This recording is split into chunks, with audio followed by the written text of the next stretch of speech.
Hello friends, welcome back to our YouTube channel. आज हम review करने वाले हैं one of the best series in the world called Game of Thrones. मैंने अपना सीरीज देखने का सिलसिला इसी सीरीज से स्टार्ट किया था। मैं लॉकडाउन में बोर हो रहा था और करने को भी कुछ था नहीं, तो मैंने शुरू कर दिया गेम ऑफ थ्रोन्स। मुझे इस सीरीज का कुछ भी आइडिया नहीं था, क्योंकि मैंने ना इसका ट्रेलर देखा था, ना ही कोई क्लिप, ना ही कोई स्पॉइलर इवन। बस मुंह उठाया और देखना शुरू कर दिया। और सिर्फ एक हफ्ते के अंदर, 1 वीक के अंदर मैंने ये सीरीज 8 के 8 सीजन मैंने देख के ख़त्म कर दी। अब इसी बात से अंदाज़ा लगा लो कि ये सीरीज़ कितनी अच्छी होगी। एक्सेप्ट सीजन 8, उसको मैं इंक्लूड नहीं करता गेम ऑफ थ्रोन्स में। फर्स्ट ऑफ ऑल हम इसकी स्टोरी लाइन के बारे में बात कर लेते हैं। गेम ऑफ थ्रोन्स एक काल्पनिक वेस्टरोस एम्पायर की कहानी है, जिसके 7 राज्य हैं, कुछ हिस्सा नॉर्थ और कुछ हिस्सा साउथ। इस 7 राज्यों की राजधानी का नाम है किंग्स लैंडिंग। इस किंग्स लैंडिंग में एक थ्रोन है, एक सिंहासन है, जिस पे 7 राज्यों पर राज करने वाला बैठेगा और हर किसी की नज़र इसी सिंहासन पर है, इसी थ्रोन पर है। और पूरी सीरीज इसी पॉलिटिक्स के अराउंड घूमती है।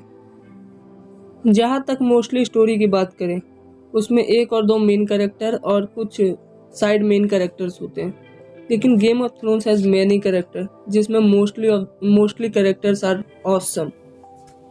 For example, I like Daenerys Targaryen.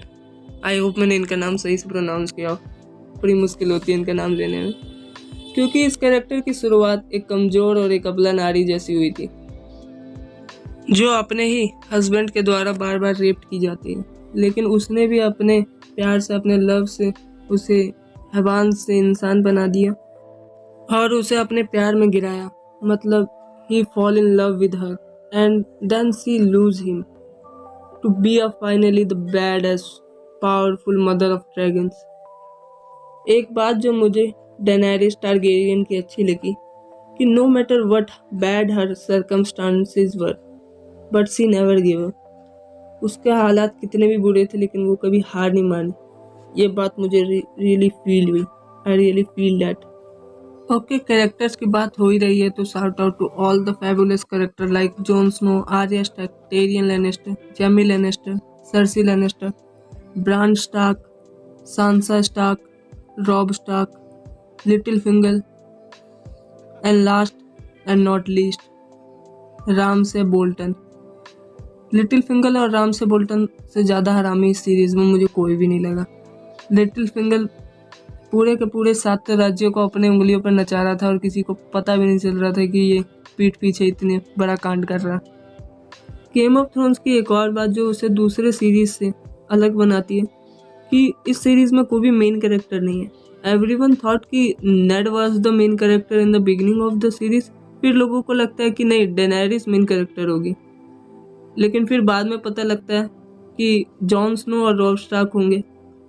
इसलिए आपको एंड ऑफ द सीरीज तक पता ही नहीं चलेगा कि मेन कैरेक्टर था कौन। यहीं पे सीरीज पूरा ट्रिक खेलती है और आपको एक कैरेक्टर से दूसरे कैरेक्टर पर जंप करवाती है। जब आपको लगेगा कि यही मेन कैरेक्टर है इस सीरीज का और आगे जाकर सिंहासन पे भी यही बैठेगा और 7 राज्यों पर राज भी यही करेगा, तो उसी समय उसी के 1-2 एपिसोड के अंदर अंदर उसको मार दिया जाता है। For example, spoilers alert, season 1 में नेड स्टार्क मेन कैरेक्टर लगता है लोगों को, मेरे को भी मेन कैरेक्टर लगा था, लेकिन एंड ऑफ द सीरीज जाते जाते उसको मार दिया जाता है। इस सीरीज के 6 सीजन एक नोवेल के ऊपर बेस्ड है, जिसका नाम है a song of ice and fire. और one of the main reason क्यों सीजन 7 और सीजन 8 अच्छी नहीं है, क्योंकि वो नोवेल के ऊपर बेस्ड ही नहीं थी। क्योंकि नोवेल सिर्फ 6 सीजन तक ही था और उसके आगे कहानी नहीं थी, और प्रोड्यूसर को तो वेट करना नहीं था, उन्हें तो पैसे कमाने थे, तो उन्होंने बना दी अपनी स्टोरी, और अपनी स्टोरी में उन्होंने कर दिया कचरा। अब गेम ऑफ थ्रोन्स का एक प्रीक्वल भी कंफर्म हो गया, जो इसी साल 2022 में रिलीज होगा, और उसका नाम है द हाउस ऑफ ड्रैगन। अब सवाल आता है कि आपको ये सीरीज देखनी चाहिए या नहीं। मैं तो बस इतना ही बोलूँगा कि game of thrones is really worth watching. Specially आपको अगर fantasy, politics, drama, action, war, thriller, adventure जैसे जॉनर पसंद है, तो आपको भी ये सीरीज़ डेफिनेटली पसंद आएगी, क्योंकि इस सीरीज़ में आपको इन सब का घुट्टी बना के पिला दिया जाता है। हाँ, थोड़ी डिसअपॉइंटमेंट फील होगी आपको सीजन 7 और सीजन 8 के लिए, लेकिन कोई नहीं, आपको ये डाइजेस्ट भी हो जाएगा इसकी स्टोरी।